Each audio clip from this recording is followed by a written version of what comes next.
Hey guys, welcome back to another video of creating a server for our React Native mobile app.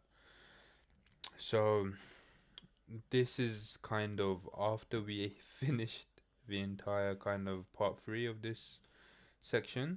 We came to the end. Basically what happened was I we decoded everything, and I figured we did add every method needed, so we're able to um, register an account, get further details about the account logged in, log in an account, create a to-do, and get to-dos. But I forgot what the biggest one is: being able to delete to-dos as well. It's all well and good saving to-do, but if you want to get rid of it, you need to delete it as well. So I'm gonna add this at the end, even after the finishing up next steps. And what we'll do is go ahead and create a new tab here in Postman and change the get to delete, and let's head to the code. And you would have hopefully completed this already if you watched the previous episode where we finished up. And then what we can do is type router.delete, and inside of here we'll put our route, which is the slash, so localhost :5000 slash to-dos, and we're going to do colon id, and that is basically saying anything after the slash will go into a parameter called id, and I'll show you more about that in a second. Let's put our auth here because they need to be authenticated, and then let's do res for our request and response. Do an arrow function, make sure the arrow function is async, and then right here we'll go ahead and create our try catch block. So try catch console.error e.message res.status 500.send server error. And then in our try, we'll go ahead and do const to do equals await to do dot find by id, and here we'll type rec.params.id. So what does that mean? That is basically inside of our request we have a parameters object, and that parameter is this value here. So id will be 1, so this value is the same as whatever's passed here. So this could be slash abcd, etc, etc, and then that will be pasted here like that, stored inside of id. So let's put that back, and then we'll do some error handling. So if exclamation mark rec, so not rec.params.id.match. Now here we're going to put a regular expression, and we're going to go to check if the id that's been provided matches the same format to which mongoDB uses for their object IDs, which is this format here.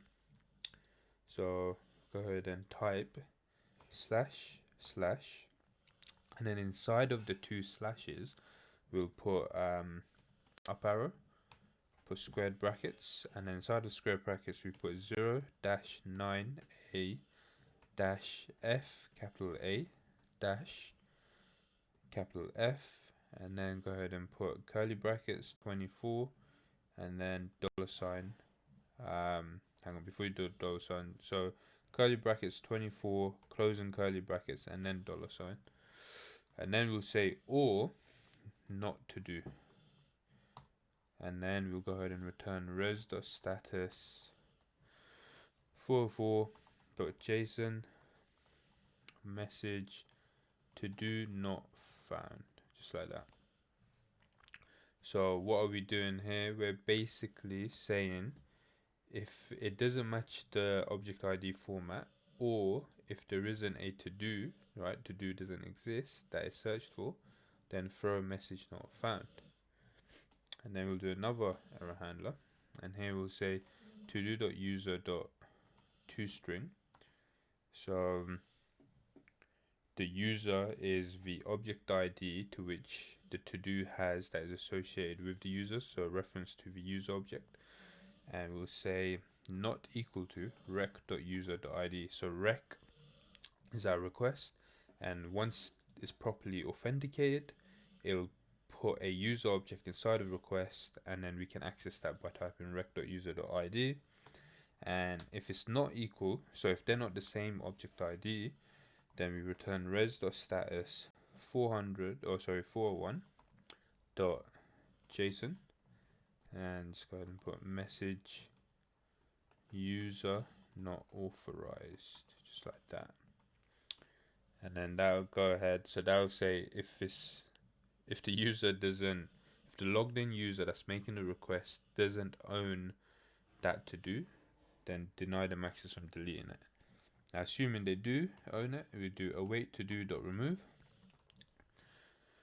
That will remove it from the database, and we'll just say await res.json message to do removed, just like that.